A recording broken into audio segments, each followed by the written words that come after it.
آج اتوار کا دن تھا، مگر آج بھی میں حسب معمول جلدی اٹھ کر کھڑی ہو گئی تھی۔ ناشتہ بنانا تھا۔ اماں نے ناشتے کے ساتھ ہی دوا لینی ہوتی تھی۔ چاہے چھٹی کا دن ہوتا، میں کتنی ہی تھکی ہوئی کیوں نہ ہوتی، رات بھر کی جاگی ہوئی کیوں نہ ہوتی، صبح سویرے اٹھ کر ہی اپنے فرائض کی ادائیگی کیا کرتی تھی۔ آج طبیعت بھی کچھ ناساز تھی، مگر اماں کا خیال کر کے میں فوراً سے بستر سے اٹھ کر کھڑی ہو گئی تھی، اور پھر اماں کو ناشتہ بنا کر دینے کے بعد میں گھر کے باقی کاموں میں مصروف ہو گئی۔ اماں دوپہر کو سو گئیں تو میں نے سوچا کہ کتنا وقت گزر گیا ہے، میں سمینہ کے گھر کی طرف نہیں گئی، اسے ملی بھی نہیں۔ جب سے میں اسکول میں نوکری کرنے لگی تھی، محض اتوار کے دن کی ہی چھٹی مجھے ملتی تھی۔ اس چھٹی کے دن بھی میرے ڈھیروں ڈھیر کام نکل آتے تھے۔ سمینہ میری بچپن کی سہیلی تھی۔ وہ اس بات پر غصہ کرتی تھی کہ اب میں بہت بدل گئی ہوں، میری اس کے ساتھ دوستی پہلے جیسی نہیں رہی۔ آج میں اس کا گلہ دور کرنے کے لیے ہی اس کے گھر جانے والی تھی۔ اماں کو بتایا تو وہ کہنے لگی کہ شام سے پہلے پہلے گھر جلدی آ جانا، تمہارے تایا تائی آنے کا کہہ رہے تھے۔ اماں کی بات پر میں جھنجھلا گئی۔ تایا تائی کون سا میلوں کے فاصلے سے آ رہے ہیں، یہی چند گھر چھوڑ کر ہی تو گھر ہے ان کا، دن میں تو تائی کتنی ہی بار آتی ہیں۔ اماں کہنے لگیں، ارے تمہاری تائی نے کڑی پکوڑے کی فرمائش کی تھی، کہنے لگی آج میں کھانا اپنی بیٹی انیلا کے ہاتھ کا ہی کھاؤں گی۔ تمہیں پتہ نہیں اپنی تائی سے کیا پرخاش ہے، وہ تو تم سے اتنا پیار کرتی ہے۔ اماں کی بات پر میں حیران پریشان رہ گئی تھی۔ کہاں تو کچھ ٹائم پہلے تک اماں بھی تائی کا نام سننا گوارا نہیں کرتی تھی۔ وجہ تھی تائی کی حرکتیں، مجھے بھی وہ بے انتہا بری لگتی تھی، مگر اب میں دیکھ رہی تھی کہ جب سے تائی کا ہمارے گھر میں آنا جانا بڑھ گیا ہے، تب سے اماں انہیں بہت اہمیت دینے لگی ہیں، انہیں پسند بھی کرنے لگی ہیں، اور ان کی نادیدہ خوبیاں بھی اماں کو نظر آنے لگی تھی جو ان میں دور دور تک نہیں تھی۔ ان کے آنے پر اماں ایسی حشاش بشاش ہو جاتی جیسے ان کی دیرینہ سہیلی ان سے ملنے کے لیے آ گئی ہو۔ اماں کا یہ رویہ میری سمجھ سے باہر تھا۔ میں نے اماں کو کہہ دیا کہ میں جلدی آ جاؤں گی، مگر آج میرا موڈ سخت خراب ہو گیا تھا۔ تائی خود کو سمجھتی کیا ہے، جب ان کا جی چاہتا ہے کوئی بھی فرمائش کر دیتی ہے۔ ایک چھٹی کا دن ہی تو مجھے ملتا ہے آرام کرنے کو، اپنی بیٹیوں کو بولے نا۔ سمینہ کے گھر آئی تو میرا موڈ کافی بہل گیا تھا، اور یہ تائی کے آنے کا احساس ہی تھا کہ میں سمینہ کے گھر سے مغرب کے وقت اٹھ کر کھڑی ہو گئی تھی۔ میرے اور سمینہ کے گھر کے درمیان ایک چھوٹی سی ندی آتی تھی۔ ندی کا پانی بہت صاف ستھرا تھا، اکثر لوگ یہاں پر گھومنے پھرنے کے لیے آتے تھے۔ اس پرفضا ماحول میں بیٹھ کر انسان کی پریشانی آدھی کم ہو جاتی تھی۔ مجھے بھی بچپن سے ندی کے پاس کھیلنا، وقت گزارنا بہت پسند تھا، مگر پھر کچھ ایسے واقعات ہوئے تھے کہ اماں نے مجھے اس کے پاس بھیجنے سے صاف انکار کر دیا تھا۔ اس کی وجہ یہ تھی کہ مجھے ندی کے پاس ایک اجنبی بچہ نظر آنے لگا تھا۔ وہ میرا ہی ہم عمر تھا۔ میں جب بھی وہاں سے گزرنے لگتی تو وہ بچہ مجھے اپنے پاس بلا لیتا، مجھے طرح طرح کے کھانے دیتا، کھلونے بھی دیتا۔ وہ میرے ساتھ کتنی دیر تک کھیلتا رہتا تھا۔ اس کے ساتھ وقت گزار کر مجھے بہت اچھا لگتا تھا۔ میں ابھی بچی تھی، میں بھی ان باتوں کی گہرائی میں کبھی گئی نہیں کہ اس بچے کے پاس بے موسمی پھل فروٹ کہاں سے آتا ہے، اور اتنے ڈھیر سارے کھلونے جو مجھے وہ روزانہ دیتا تھا وہ کہاں سے لاتا ہے۔ پہلے پہل تو اماں نے اس بات پر زیادہ غور نہیں کیا، مگر جب ایک دن ان کے میرے قیمتی کھلونے پر نظر پڑی تو وہ ٹھٹک گئی تھی۔ ان کے ذہن میں پہلا خیال یہ آیا تھا کہ کہیں ایسا تو نہیں کہ میں نے اپنی کسی دوست کے کھلونے چرائے ہوں اور ان پر قبضہ کر لیا ہو۔ اماں نے مجھے بازو سے پکڑ کر سختی سے باز پرس کی تھی، کہاں سے لے کر آئی ہو یہ کھلونے؟ اماں نے جب مجھ پر غصہ کیا تو میں بری طرح سے رونے لگی۔ انہیں بتایا کہ میرا ایک دوست ہے جس نے مجھے یہ کھلونے دیے ہیں۔ میرے منہ سے یہ بات سن کر اماں کا منہ کھلے کا کھلا رہ گیا تھا۔ کون سا دوست؟ کیسی عجیب بہکی بہکی باتیں کر رہی ہو تم؟ اماں مجھے پکڑ کر اسی جگہ پر لے کر آئی تھی جہاں پر میں نے اس لڑکے کے بارے میں بتایا تھا، اور یہ وقت اس لڑکے کے وہاں پر آنے کا تھا۔ وہاں پر وہ روزانہ اس وقت آتا اور میرے ساتھ کھیلتا رہتا تھا۔ کتنی دیر تک اماں وہاں پر میرے ساتھ بیٹھی رہی، مگر وہ لڑکا نہیں آیا۔ پھر اس سے اگلے کئی دن تک بھی اماں کو یہ شک تھا کہ شاید میں نے چوری کی ہے اور اب میں جھوٹ بول رہی ہوں، جبکہ میں قسم اٹھانے کو بھی تیار تھی۔ چوری کرنے کے بارے میں تو میں سوچ بھی نہیں سکتی تھی۔ اماں نے میری باقی سہیلیوں سے ایک ایک کر کے باتوں باتوں میں پوچھا تو انہوں نے بھی لا علمی کا اظہار کیا تھا۔ ہم نہیں جانتے انیلا کس کی بات کر رہی ہے، ہمیں تو کبھی کوئی لڑکا وہاں نظر نہیں آیا، اور یہ کھلونے بھی ہمارے نہیں ہیں۔ انیلا کو ہم نے اکیلے درخت کے پاس بیٹھ کر باتیں کرتے ہوئے ضرور دیکھا ہے۔ یہ اکیلے باتیں کرتی رہتی ہے، اکیلے ہنستی رہتی ہے۔ اس کے پاس بے موسمی پھل بھی ہوتے ہیں، مگر ہم لوگ جب اس سے مانگتے ہیں تو ہمیں نہیں دیتی۔ میری سہیلیاں منہ چڑھاتے ہوئے ساری باتیں اماں کو بتانے لگی، تو اماں بھی تو حیران ہی رہ گئیں۔ پھر وہ کرید کر میری سہیلیوں سے پوچھنے لگی، تو ان کا لب لباب یہ تھا کہ میں جس کے ساتھ کھیلتی ہوں، باتیں کرتی ہوں، وہ میری باقی سہیلیوں کو نظر نہیں آتا۔ شاید وہ جن ہے یا کوئی اور مخلوق ہے جو صرف مجھے دکھائی دیتا ہے۔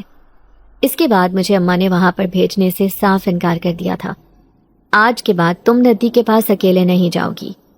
مگر جب اماں دوپہر کو سو رہی ہوتی تو میں چپکے سے وہاں سے چلی جاتی تھی۔ اکثر میں وہاں پر کبھی کسی بزرگ کو دیکھتی، کبھی کسی چھوٹی بچی کو۔ مجھے ایسے لگتا تھا جیسے وہ سب میرا ہی انتظار کر رہے ہوتے تھے۔ مجھے دیکھ کر وہ بزرگ مجھے بہت ساری ٹافیاں دیتے اور کہتے کہ یہ تمہارے لیے ہیں، مگر تم یہ دوسروں سے چھپا کر رکھنا، کسی کو بتانا مت۔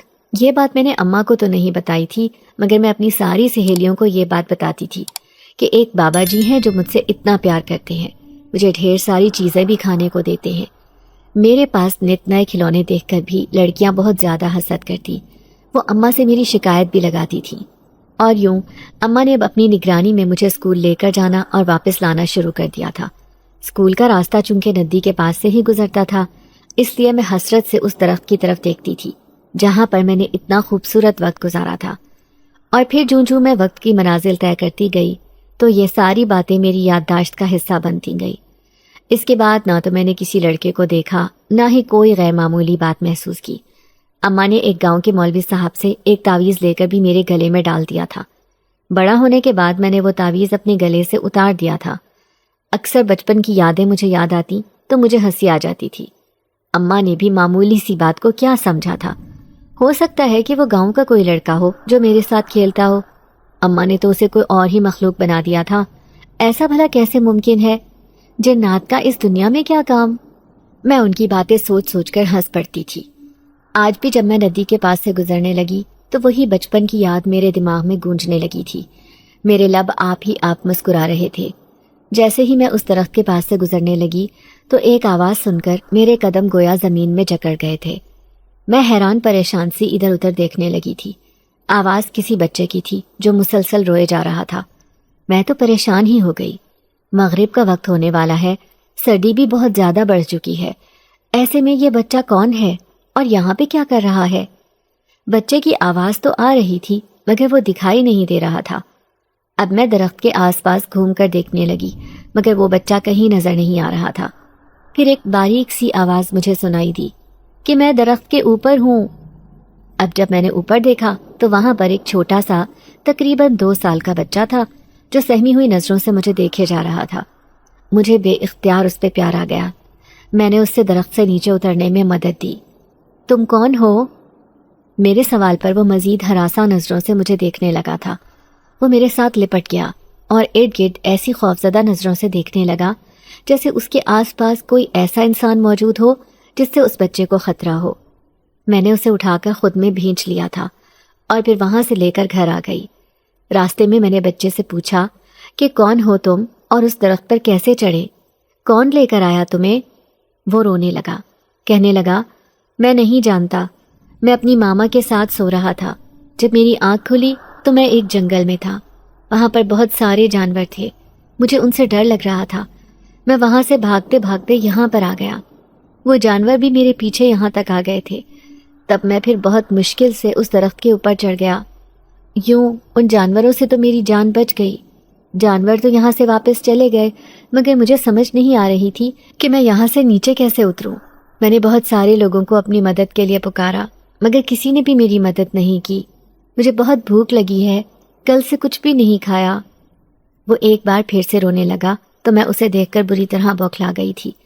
میں نے باتوں باتوں میں اس سے بہت پوچھا کہ تمہارا گھر کہاں ہے، تمہارے ماں باپ کہاں ہیں، مگر اتنے چھوٹے بچے کو اتنی معلومات کیسے معلوم ہو سکتی تھی؟ میں اسے گھر لے کر آئی۔ اماں اپنے کمرے میں تھی۔ سچ شکر کہ تایا اور تائی آج نہیں آئے تھے اور یوں میرا بہت سارا وقت ضائع ہونے سے بچ گیا تھا۔ بچے کے لیے میں نے دودھ گرم کیا اور پھر میں خود اماں کے کمرے میں آ گئی تھی۔ انہیں بچے کے بارے میں بتایا تو وہ حیرانگی سے مجھے دیکھنے لگی۔ کون سا بچہ؟ کس کا بچہ؟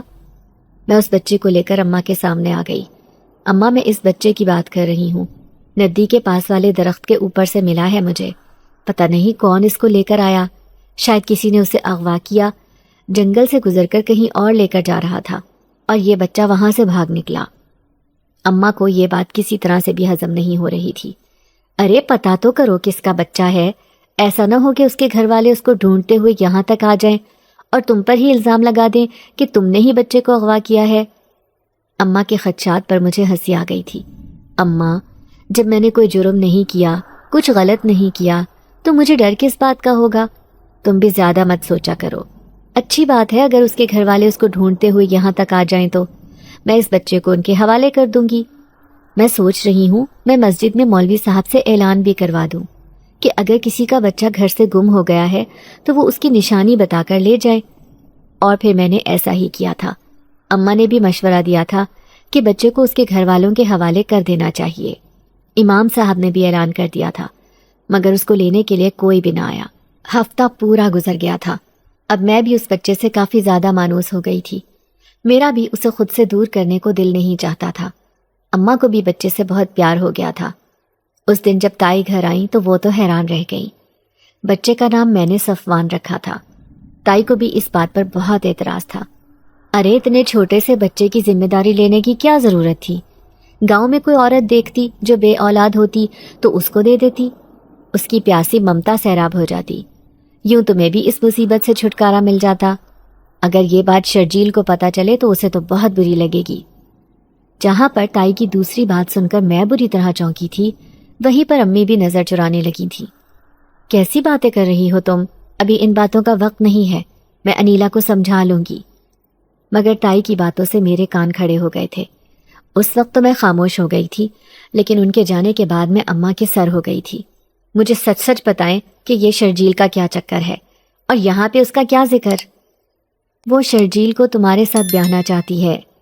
اماں کی بات پر میرا منہ کھلے کا کھلا رہ گیا تھا۔ شرجیل کو؟ وہ پانچویں فیل جسے کوئی کام ڈھنگ سے کرنا نہیں آتا، جو نشہ کرنے کا عادی ہے، ہر بری لت میں وہ ملوث ہے، اور آپ اس کے ساتھ میری شادی کرنے جا رہی ہیں؟ کیوں؟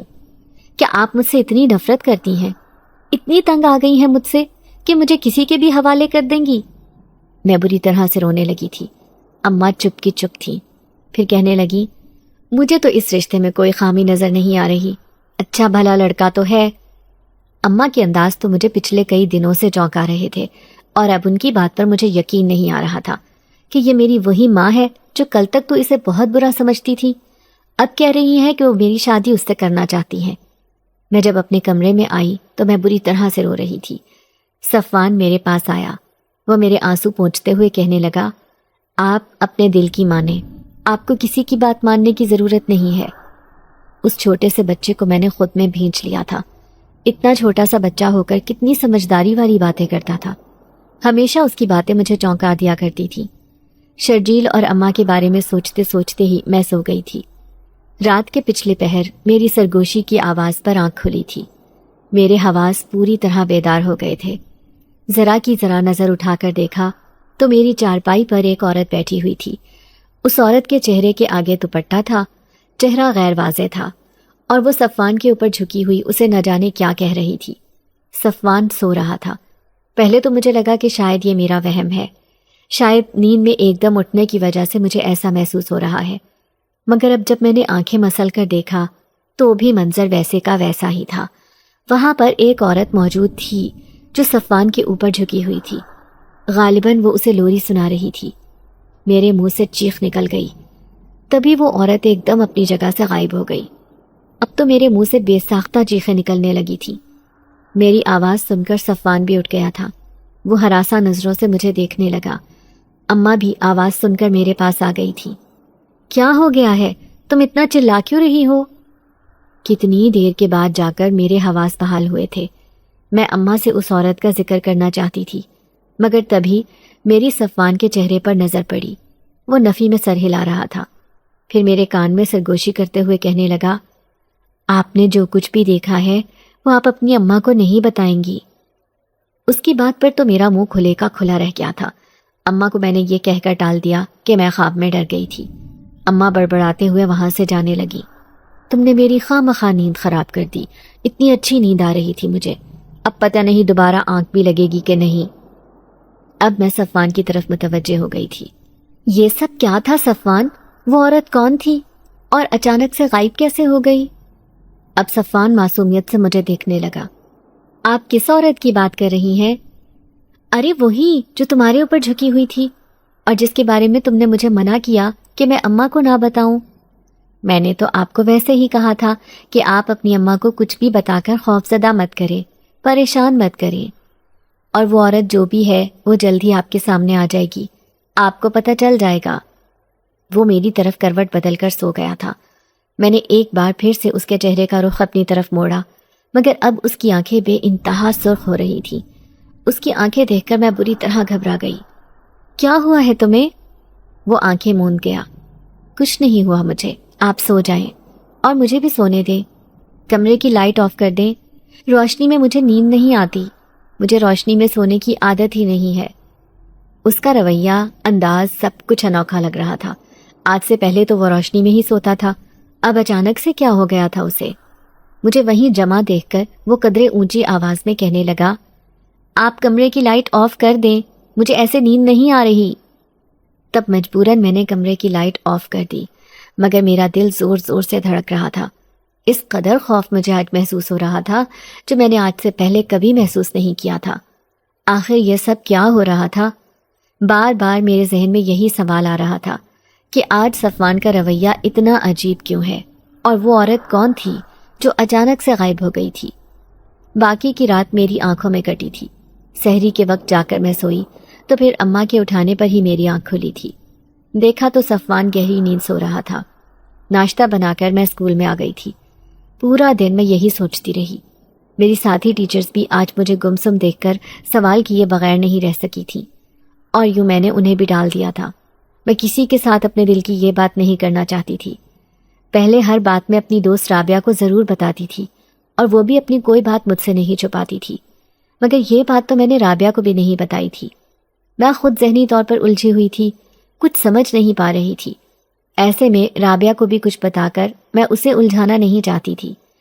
گھر آئی تو صفوان بالکل نارمل انداز میں تھا، جیسے وہ ہمیشہ ہوتا تھا۔ اماں مسلسل تائی کی اور ان کے بیٹے کی تعریفیں کیے جا رہی تھی۔ شرجیل بہت اچھا ہے، اپنا ہے، کہتے ہیں اپنا مارے تو چھاؤں میں ڈالتا ہے۔ ایک بار پھر سے میں ان کی باتوں سے غصے میں آ گئی تھی۔ تب صفوان میرے کان میں سرگوشی کرتے ہوئے کہنے لگا، آپ اپنی ماں کا تائی کے ساتھ میل جول کم کریں۔ اگر وہ کچھ بنا کر لاتی ہیں تو وہ آپ اپنی اماں کو مت دیا کریں، بلکہ چھت پر پرندوں کو ڈال دیا کریں۔ ایک بار پھر سے میں اس کی بات پر چونک گئی تھی۔ کیا کہہ رہے ہو تم؟ وہ دوبارہ سے یوں کھیلنے لگا جیسے مجھے اس نے کچھ کہا ہی نہ ہو، جیسے میں نے کچھ سنا ہی نہ ہو۔ اب تو میں نے غور کیا تو مجھے معلوم ہوا کہ تائی جب بھی آتی تھی وہ اماں کے لیے لازمی کھیر بنا کر لاتی تھی، اور یہ سب پچھلے کئی دنوں سے ہی شروع ہوا تھا۔ اس کے بعد سے ہی اماں ان کی تعریفیں کرنے لگی تھی۔ اماں کو میٹھی کھیر بہت پسند تھی، اور مجھے میٹھا بالکل بھی پسند نہیں تھا۔ میرے ابا بھی میٹھا شوق سے کھاتے تھے، ان کے ساتھ میں بھی ہلکا پھلکا میٹھا کھا لیا کرتی تھی، مگر ان کے بعد تو جیسے میرا بالکل ہی جی اچاٹ ہو گیا تھا۔ کھانا بھی میں مارے باندھے ہی بناتی تھی، کیونکہ اسکول میں دماغ کھپا کر میں شام تک اتنا تھک جاتی تھی کہ مزید کوئی کام کرنے کی مجھ میں ہمت نہیں ہوتی تھی۔ آج بھی تائی آئیں تو ان کے ہاتھ میں کھیر کا ڈونگا تھا۔ کہنے لگیں، یہ میں تمہارے لیے لائی ہوں، تم تو میٹھا پسند ہی نہیں کرتی ہو، اسی لیے آج میں تمہارے لیے یہ دہی بھلے لے کر آئی ہوں۔ بے اختیار میری نظر صفوان پر پڑی تھی۔ وہ زور زور سے نفی میں سر ہلا رہا تھا۔ پتہ نہیں صفوان کا رویہ اتنا عجیب کیوں تھا۔ کبھی کبھی وہ مجھے اتنا انوکھا بچہ کیوں لگنے لگتا تھا، جیسے وہ ساری دنیا کے بچوں سے مختلف ہو۔ وہ تھا بھی تو ایسا، ہر کسی سے الگ ہی دکھتا تھا، ذہانت میں بھی، سمجھداری میں بھی، اور خوبصورتی میں تو تھا ہی یکتا۔ میں خاموشی سے کھیر اور دہی بلے لے کر کچن میں رکھ دیے تھے۔ تائی کافی دیر تک بیٹھی رہیں، بار بار یہی کہتی رہیں کہ اپنی اماں کو کھیر دو، وہ خاص طور پر بنا کر لائی ہوں میں، اور تم نے بھی دہی بھلے نہیں کھائے۔ تب میں نے انہیں کہا کہ میں اماں کو کھانے کے ساتھ میٹھا دے دوں گی، آپ فکر کیوں کر رہی ہیں؟ میری بات پر تائی مطمئن سی ہو کر شام کو واپس چلی گئی تھی۔ ان کے جانے کے بعد میں نے ویسے ہی کیا تھا جیسے صفوان نے مجھے کہا تھا۔ پتہ نہیں کیوں میرے دل میں ایک ڈر سا بیٹھ گیا تھا۔ ایک عجیب سا احساس مجھے تائی کی جانب سے کھٹکنے لگا تھا۔ ایسے لگنے لگا تھا جیسے وہ ہمارے ساتھ مخلص نہیں ہے، وہ ہمارے ساتھ کچھ غلط کرنا چاہتی ہیں، کچھ ایسا جو کسی طرح سے بھی ہمارے حق میں مناسب نہیں ہے۔ اور وہ احساس کیسا تھا، میں اسے کوئی نام دینے سے قاصر تھی۔ میں نے پھر وہ دہی بلے اور کھیر کا پیالہ چھت پر الٹ دیا تھا جنہیں وہ پرندے کھانے لگے تھے۔ اس کے بعد جب بھی تائی اماں کے لیے کوئی چیز لے کر آتی تو میں چھت پر ہی ڈال دیا کرتی تھی۔ آہستہ آہستہ میں نے محسوس کرنا شروع کر دیا کہ اماں کا رویہ پھر سے بدلنے لگا ہے۔ وہ تائی سے کھچی کھچی رہنے لگی ہیں۔ اماں پھر سے پابندی سے نماز ادا کرنے لگی ہیں۔ پچھلے کچھ دنوں سے وہ بیمار تھیں تو وہ بالکل ہی چارپائی کی ہو کر رہ گئی تھیں۔ نماز بھی پڑھتی تھیں تو بیٹھ کر، اور اب تو وہ اس سے بھی پریشان تھیں کہ اب تو بیٹھ کر بھی نماز نہیں پڑھی جا رہی، نہ جانے کیا مسئلہ ہے۔ حالانکہ میں ان کی دوائیں انہیں باقاعدگی سے دے رہی تھی، خوراک بھی ان کی اچھی تھی، جیسا ڈاکٹر کہتا تھا ویسا میں ان کا پورا خیال بھی رکھتی تھی، ایکسرسائز بھی کرواتی تھی، مگر پھر بھی پتہ نہیں کیا وجہ تھی کہ وہ دن بدن کمزور ہوتی جا رہی تھی۔ اوپر سے ان کی باتیں اور رویہ، وہ تو میرے لیے تھا ہی ناقابل فہم۔ ایک دن تائی جب گھر آئیں تو اس بار ان کا چکر کافی دنوں کے بعد لگا تھا۔ وہ بہت مطمئن اور سرشار سی تھی۔ آج آئیں تو ان کے ہاتھ میں مٹھائی تھی، لیکن آج اماں کے لہجے میں وہ گرم جوشی مفقود تھی جو پچھلے کئی دنوں سے تائی کو دیکھ کر ان کے رویے میں اود کر آتی تھی۔ روکھے سے انداز میں وہ تائی سے ملی تھی۔ تائی بھی ان کا انداز دیکھ کر کھٹک گئی، پھر ان کے سامنے بیٹھ کر ادھر ادھر کی باتیں کرنے لگی۔ یہ مٹھائی کس خوشی میں لے کر آئی ہو؟ اماں نے پوچھا تو تائی کہنے لگی، ابھی آپ کے بھائی صاحب بھی آئیں گے، ان کے سامنے ہی میں آپ کو اس مٹھائی کی وجہ بتاؤں گی۔ اماں نے بھی زیادہ کریدنا مناسب نہیں سمجھا، پھر ادھر ادھر کی باتیں کرنے لگی تھی۔ پتہ نہیں کیوں تائی کا انداز مجھے کھٹک رہا تھا۔ بار بار وہ جیسے پیار بھری نظروں سے مجھے دیکھ رہی تھی اور وہ انداز مجھے بے چین کر رہا تھا۔ پچھلے کئی دنوں سے وہ جس خواہش کا اظہار کر رہی تھی وہ میرے لیے کسی طرح سے بھی قابل قبول نہیں تھی، اور پھر اس کا بھی عقدہ کھل ہی گیا۔ شام کو جب تایا گھر آئے تو ان کے ساتھ شرجیل بھی تھا، جو شرمائی نظروں سے مجھے دیکھ رہا تھا اور مجھے اسے دیکھ دیکھ کر کوفت ہو رہی تھی۔ اور پھر یہ بھی معلوم ہو گیا کہ آخر تایا تائی کی آمد کی وجہ کیا ہے۔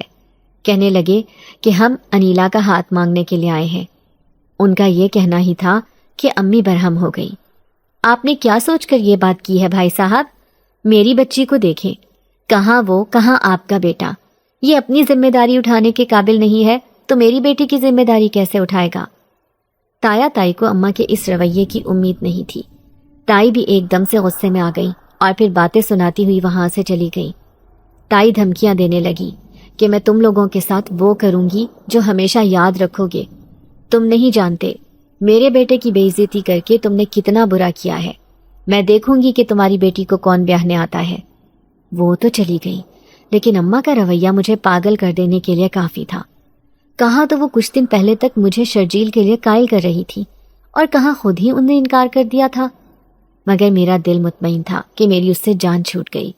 صفوان بھی ان ساری باتوں کو بڑی دلچسپی سے دیکھ رہا تھا اور عجیب پراسرار سے انداز میں مسکرا بھی رہا تھا۔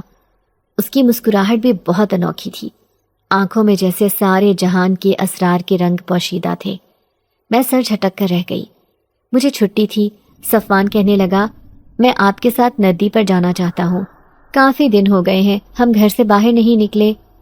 اور پھر اماں کو دوا دینے کے بعد میں اسے لے کر ندی پر آ گئی تھی۔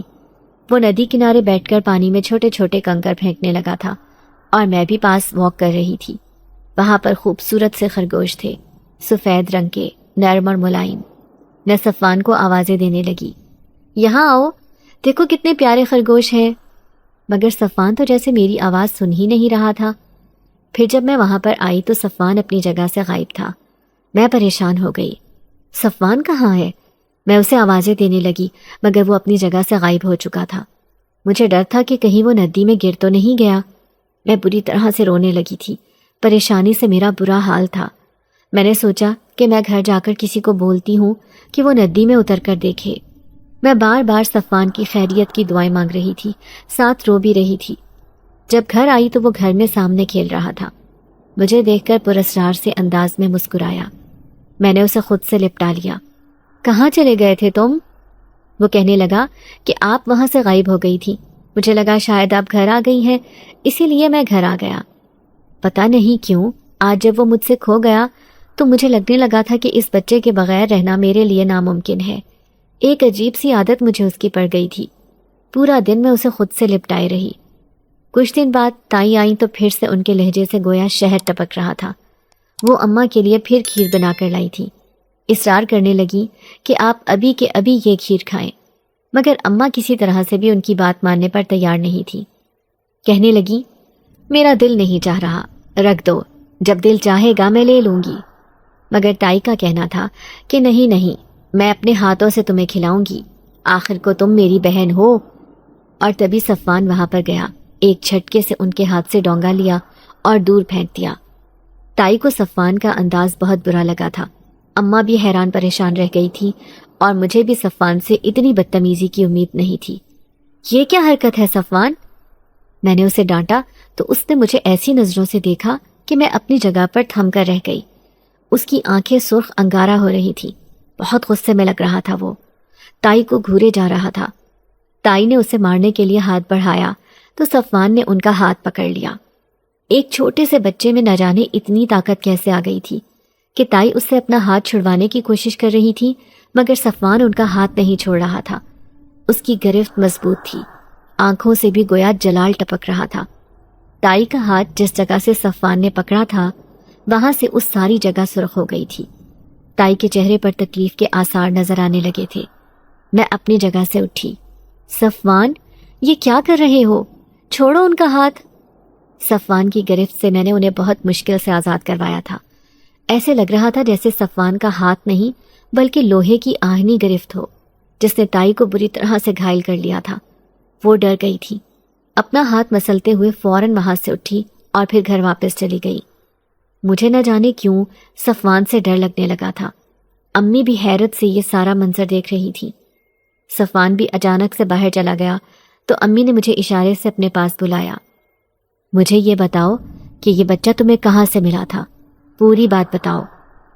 اب جب میں نے پھر سے اماں کو پوری بات بتائی تو وہ کہنے لگی، پہلے میں نے اس بات پر زیادہ غور ہی نہیں کیا، تمہاری بات کو سرسری انداز میں لیا تھا۔ مجھے بھی یہی تھا کہ شاید یہ بچہ اپنے گھر والوں سے کھو گیا ہو، لیکن اب مجھے کوئی اور ہی چکر لگ رہا ہے۔ اتنا چھوٹا بچہ اتنا طاقتور کیسے ہو سکتا ہے؟ اور جیسی یہ باتیں کرتا ہے ویسی تو بچے بالکل بھی نہیں کر سکتے، اتنی سمجھداری والی باتیں۔ بات تو ماں کی بھی ٹھیک تھی، مجھے بھی صفوان کا رویہ کبھی کبھی بہت حیران کرتا تھا۔ پتہ نہیں وہ اتنا عجیب اور انوکھا بچہ کیوں تھا۔ اگلے دن جب میں اسکول آئی تو میں اسی طرح اپنی سوچوں میں گم تھی، مسلسل صفوان کے بارے میں ہی سوچے جا رہی تھی۔ تبھی رابعہ میرے پاس آئی، باتوں باتوں میں مجھ سے کہنے لگی، تم بہت بدل گئی ہو، پہلے کی طرح ہنسمکھ نہیں رہی۔ پہلے تو تم بات کو گویا چٹکیوں میں اڑا دیا کرتی تھی، اب ایسا کیا ہو گیا ہے کہ تمہاری پریشانی ختم ہونے کا نام نہیں لے رہی؟ مجھے لگتا ہے تم مجھے اپنی دوست سمجھتی نہیں ہو، تبھی اپنی پریشانی مجھے نہیں بتاتی۔ وہ منہ پھلائے ہوئے بولی تو میں گہری سانس لے کر رہ گئی۔ رابعہ میری بہت اچھی دوست تھی، میں اسے ناراض کرنے کا سوچ بھی نہیں سکتی تھی۔ میرے دل میں جو بھی چل رہا تھا میں نے ساری بات اسے بتائی تو اس کی آنکھوں سے اشتیاق جھلکنے لگا، چہرہ بھی جیسے پرجوش سا ہو گیا تھا۔ تم نے یہ بات مجھے پہلے کیوں نہیں بتائی؟ اگر تم مجھے پہلے بتاتی تو میں پہلے ہی تمہارا مسئلہ حل کر دیتی۔ میرا مسئلہ تم کیسے حل کر سکتی تھی؟ میں نے سوال پوچھا تو وہ زور سے ہنس پڑی۔ ارے تمہیں نہیں پتا کیا؟ میرے چاچو تو عامل ہیں، وہ تو جنات کے مریضوں کا علاج بھی کرتے ہیں اور جنات کو قید بھی کرتے ہیں، ان کے پاس تو بہت سارے جنات ہیں۔ تم مجھے پہلے بتاتی تو میں ان سے ان ساری باتوں کا ضرور ذکر کرتی۔ میں بھی اس کی بات سن کر حیران رہ گئی تھی۔ تم نے کبھی اس بات کا ذکر نہیں کیا؟ وہ کندھے اچکا کر رہ گئی۔ کبھی ضرورت ہی محسوس نہیں ہوئی اور نہ کبھی اس موضوع پر ہماری پہلے بات ہوئی ہے۔ اب تم نے جب اپنے مسئلے کا ذکر کیا تو میرے ذہن میں فوراً سے اپنے چاچو کا خیال آ گیا۔ تم کہو تو آج ہی میں تمہیں اپنے چاچو کے پاس لے کر چلتی ہوں۔ چھٹی کے بعد ہم سیدھا میرے گھر جائیں گے، پھر وہاں سے میں اپنے چاچو کے ساتھ تمہارے گھر جاؤں گی۔ میں بھی دیکھنا چاہتی ہوں کہ آخر اس بچے میں کیا ہے، کون سی اس میں پراسرار طاقتیں ہیں۔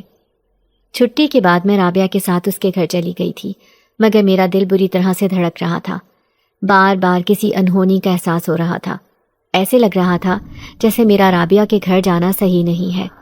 کوئی ایسی طاقت تھی جو مجھے رابعہ کی طرف جانے سے واپس کھینچنے لگی تھی، مگر رابعہ میرا ہاتھ پکڑ کر مجھے گھسیٹتی جا رہی تھی۔ میرے پاؤں من کے ہو گئے تھے اور میں اس کے ساتھ گھسٹتی چلی گئی تھی۔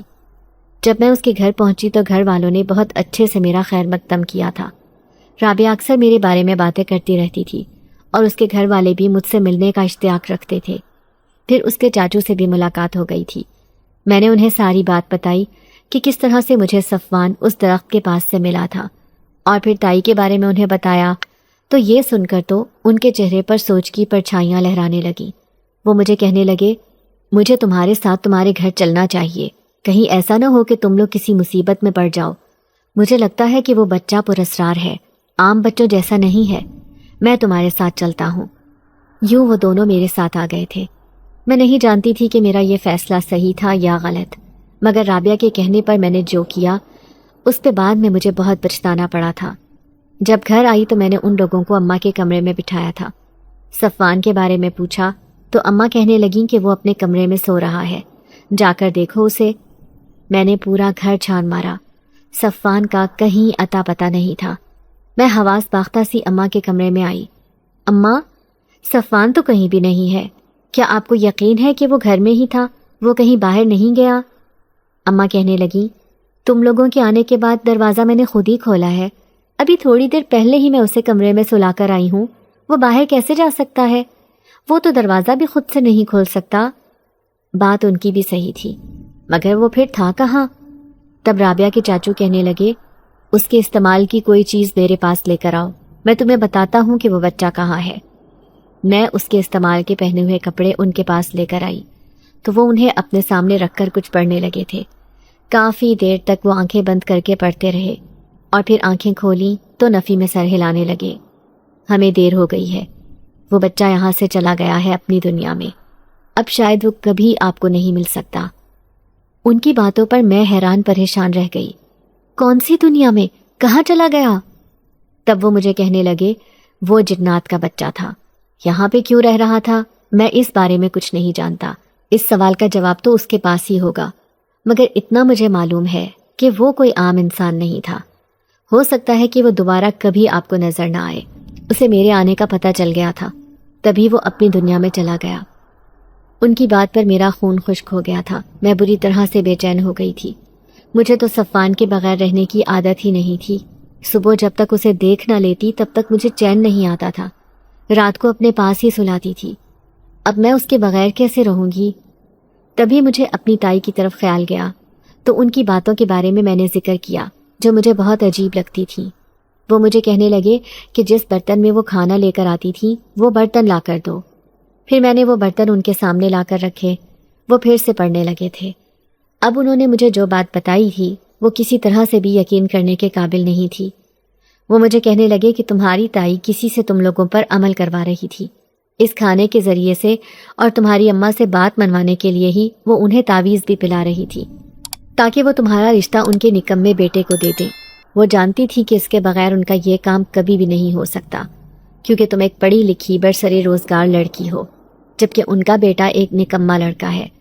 اگر اس کی تمہارے ساتھ شادی ہو جاتی تو ان کے تو وارے نیارے ہو جاتے، بہو بھی مل جاتی اور کمائی کا بھی ذریعہ بن جاتا۔ اوپر سے ان کی تمہارے اس گھر پر بھی نظر تھی، وہ چاہتی تھیں کہ ان کے بیٹے کے ہاتھ آ جائے۔ انہوں نے مجھے پڑھنے کے لیے حصار بتائے، اماں کو بھی بہت ساری دعائیں اور چیزیں بتائیں۔ کہنے لگے کہ یہ سب اپنے معمولات میں شامل رکھنا ہے، اللہ نے چاہا تو وہ آپ کو ان کے شر سے محفوظ رکھے گا، وہ آپ کا بال بھی بیکا نہیں کر سکیں گے۔ آج کے بعد آپ نے ان کے گھر سے آنے والی کوئی چیز بھی کھانے میں استعمال نہیں کرنی۔ وہ بہت ساری ہدایات دے کر وہاں سے چلے گئے تھے۔ ان کے جانے کے بعد بھی میں بالکل بے یقینی کا شکار تھی، ذہن اس بات کو ماننے کے لیے تیار ہی نہیں تھا کہ صفوان ایک جن زادہ تھا۔ تو کیا اتنے ٹائم سے ایک جن ہمارے گھر میں ہمارے ساتھ رہ رہا تھا؟ اماں کہنے لگی، اس نے ہمیں کبھی کوئی نقصان پہنچانے کی کوشش نہیں کی، اس کا مطلب یہ ہے کہ وہ ایک نیک جنات کی اولاد تھا۔ مجھے خود پر غصہ آ رہا تھا، پچھتاوا ہو رہا تھا۔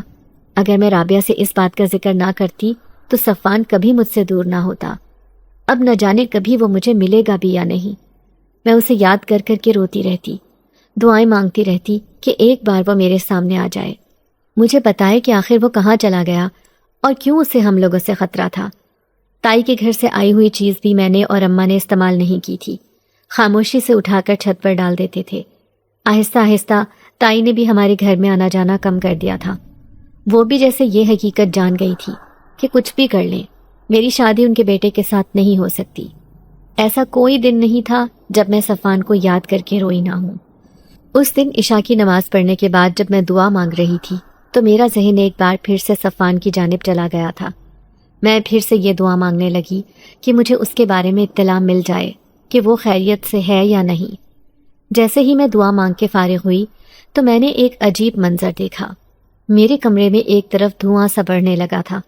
میں تو حیران ہی رہ گئی، آنکھیں مسل کر دیکھا کہ یہ کیا تھا۔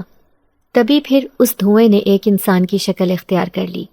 وہ ایک لڑکا تھا، انتہائی نورانی شکل والا، جس کے چہرے پر ہلکی ہلکی داڑھی تھی۔ سفید رنگ کا صاف ستھرا لباس پہنا ہوا تھا جس میں اس کا گورا رنگ خوب دمک رہا تھا۔ اسے یوں اچانک سے اپنے سامنے دیکھ کر میں بری طرح سے ڈر گئی تھی۔ تم کون ہو اور یہاں پہ کیا کر رہے ہو؟ میرے انداز پر وہ مسکرا دیا، کہنے لگا، تم صفوان کو یاد کر رہی تھی نا، اسی وجہ سے میں یہاں پر آ گیا۔ میں تو حیران ہی رہ گئی، صفوان سے تمہارا کیا تعلق؟ اب کی بار وہ کھل کر ہنسا تھا، کہنے لگا، میں ہی تو ہوں صفوان۔ میں پھٹی پھٹی آنکھوں سے اسے دیکھنے لگی تھی۔ تمہاری کوئی بات مجھے سمجھ نہیں آ رہی، مجھے یہ بتاؤ کہ تم اچانک سے اس کمرے میں کیسے آ گئے ہو؟ کون تم؟ تمہیں یاد ہے تم بچپن میں ندی کے پاس کھیلتی تھی؟ وہاں پر ایک چھوٹا بچہ آتا تھا جو تمہارے ساتھ کھیلتا تھا، تمہارا دوست تھا۔ میں نے ہاں میں سر ہلا دیا۔ مگر یہ بات تم کیسے جانتے ہو؟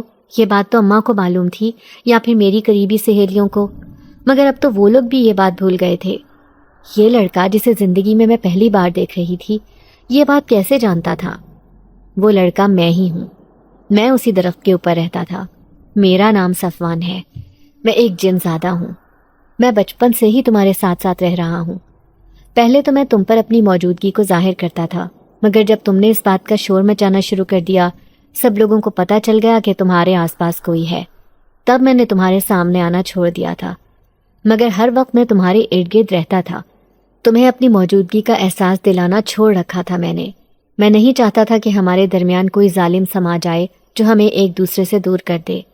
اگر تم ان باتوں کا ذکر کسی سے کرتی تو ممکن تھا کہ تمہاری اماں مجھے تم سے دور کرنے کے لیے کسی عامل کے پاس لے جاتی، جو کہ میں کسی طور پر بھی گوارا نہیں کر سکتا تھا۔ میں چاہتا تھا کہ میں تمہارے ساتھ رہوں، تمہارے ساتھ بات کروں۔ اسی لیے میں نے پھر اس بچے کا روپ دھار لیا تھا، کیونکہ ایک یہی راستہ مجھے نظر آ رہا تھا تمہارے آس پاس رہنے کا، تم سے بات کرنے کا۔ میرا ابھی یہاں سے جانے کا کوئی ارادہ نہیں تھا، میں تو ابھی مزید یہاں پہ وقت گزارنا چاہتا تھا، تمہیں اپنی سچائی بتانا چاہتا تھا، مگر تم نے جلد بازی کی اور ساری باتیں رابعہ کو بتا دیں۔ مجبوراً مجھے یہاں سے جانا پڑا۔ میں اپنی جگہ بے یقینی کا شکار تھی، دل ماننے کو تیار ہی نہیں تھا کہ جو وہ کہہ رہا ہے سچ ہے، مگر جو نظر آ رہا تھا وہ بتا رہا تھا کہ اس لڑکے کی باتوں میں سچائی ہے، اس کا کہا گیا ایک ایک لفظ حقیقت پر مبنی ہے۔ تو رابعہ کو بتانے سے تم یہاں سے چلے کیوں گئے؟ تمہارا اس بات سے کیا لینا دینا؟ میں نے وہی سوال کیا جو کب سے میرے ذہن میں کلبلا رہا تھا۔ کیونکہ اس کے چاچو ایک عامل ہیں، وہ اچھا انسان نہیں ہے۔ اگر دوسرے لفظوں میں یہ کہوں کہ وہ جنات کا دشمن ہے تو یہ کہنا غلط نہیں ہوگا۔ اس کے قبضے میں بہت سارے جنات ہیں جن سے وہ ہر الٹے سیدھے اعمال کرواتا ہے۔ اسے جب میرے بارے میں پتہ چلا تو وہ فوراً سے یہاں پر کھنچا ہوا آیا تھا، کیونکہ وہ مجھے بھی اپنے قابو میں کر لینا چاہتا تھا، مگر مجھے چونکہ اس کے ارادوں کی خبر ہو گئی تھی اس لیے میں یہاں سے چلا گیا۔ کتنے دن تک تو اس کے موکل یہاں پر پہرا دیتے رہے کہ میں یہاں پر آؤں تو وہ مجھے اس کے پاس لے کر جائیں، مگر میں اتنا بے خبر نہیں تھا۔ اب جب انہیں یہاں سے گئے ہوئے کافی وقت گزر گیا ہے تبھی میں یہاں پر آیا ہوں، کیونکہ وہ اب میری طرف سے مایوس ہو گئے ہیں۔ میں اب کبھی یہاں پر نہیں آؤں گا۔